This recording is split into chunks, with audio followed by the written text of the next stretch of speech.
This message is just for you. You are good enough. This is the episode for you. What is our self-comparison actually trying to teach us? All this week on the Language Confidence Project, we have been looking at self-comparison and how we can make the most of being in the language spaces, connect with other language learners, and go into whatever content we want without feeling like we're behind, we're doing things wrong, or we don't belong in the space.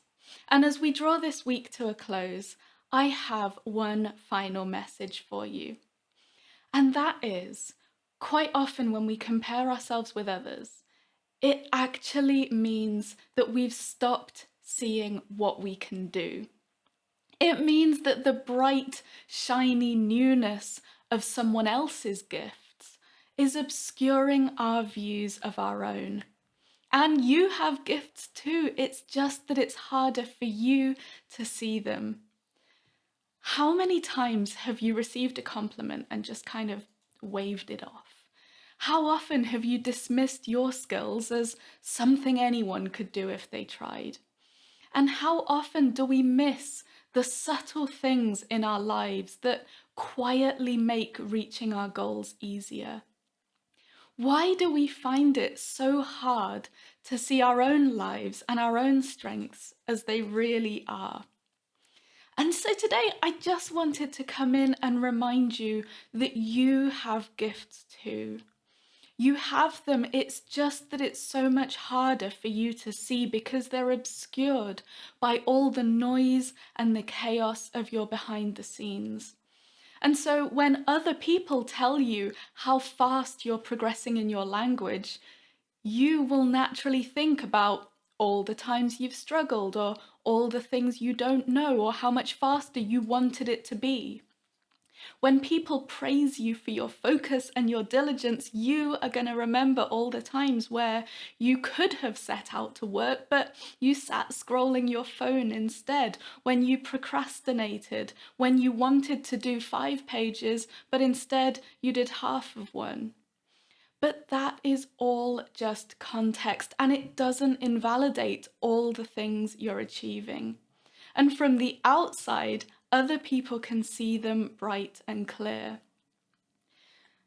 And another thing that makes gifts really hard to see is that you have gifts, but for you, they come so easily and so naturally that you assume that they would probably be easy for everyone else as well. But language learners, they are really not easy for everyone. And if you need proof of that, take something that you know is second nature to you, perhaps a personality trait that you can't imagine living without, like patience. And then Google how to be more patient and see just how many people in the world have searched it because they want to be more like that.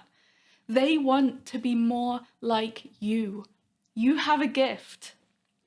And the other side of that coin is that you have gifts, but for you, they don't come easy. So you assume they aren't gifts. But not all gifts are innate to our personality. Some of them we have to learn and we have to grow into.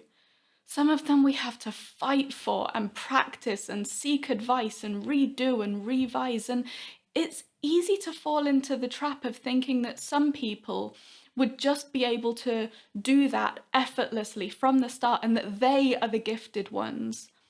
But it's not true. Some gifts look a lot like hard work, but they're still gifts and other people can see them. So if there's one thing that protects us the most from comparing ourselves with others, it's teaching ourselves to be able to see the things that we have to offer, to see what we've got in our own inventory that contributes to our language learning, to our lives, and to the people in the language spaces around us, because our skills, our personality traits, all the things we've done and seen and thought about, might have had nothing to do with language learning at the time, but they could help us so much in our journey now if we recognize them and we let them. And actually, if we're used to doing that on a daily basis, all the time, we're less likely to fall into those moments where we could spiral into self-comparison, because we've got that security there that we know what we're doing, that we're doing our best, and that we've got all these tools that are helping us, both within us and in our environment.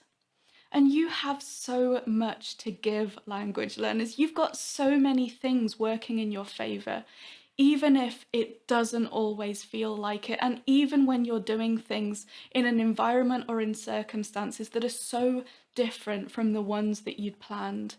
So keep looking for those things and keep celebrating those things. I hope you've enjoyed this week. It's been so helpful for me to write these episodes. And like I said on Monday, if you have any thoughts about how you deal with self-comparison, any questions, any comments, things you'd like to share, I would love to hear what you think, because this is only the start of what I hope will be a much longer conversation. Have a wonderful weekend, and I will see you back here on Monday.